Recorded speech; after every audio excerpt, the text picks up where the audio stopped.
आणि सांगा राया सांगा मी कशी दिसते. तर मंडळी, आज आम्ही चाललो होतो मॉलला. आता मॉलला का चाललो होतो हे विचारू नका. मॉलला का जातात? फिरायला. कारण आमचे हे सांगतात की तिकडे गेल्यावर काही घ्यायचं नसतं, फक्त फिरून यायचं असतं. म्हणून आम्ही पण फक्त आणि फक्त फिरायला गेलो होतो. मॉलमध्ये गेलो आणि बघते तर काय, बाबा बाबा, ही इतकी मोठी डायनासोरा, ही डायनासोरा कशी काय इथे आली? मी काय म्हणते, डायनासोराची प्रजाती तर कधीच नष्ट झाली, मग ही डायनासोरा इकडे कशी काय आली? कोणी आणली? कशासाठी आणली? काय कारण यांना इकडे आणायचा? आणि ही डायनासोरा इथं आणून कोणाचा भला करायचा आहे? हा तर डायनासोर नुसती मान हलवत होता. काय सांगत होता कुणास ठाऊक.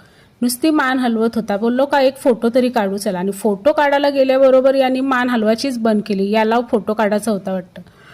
डायनासोरांना बघून पळापळ व्हायला नको म्हणून आम्ही लवकरच मॉलमधून बाहेर पडलो. तर हा डायनासोर मान हलवत हलवत आम्हाला विचारते, चालले कुठं? थांबा,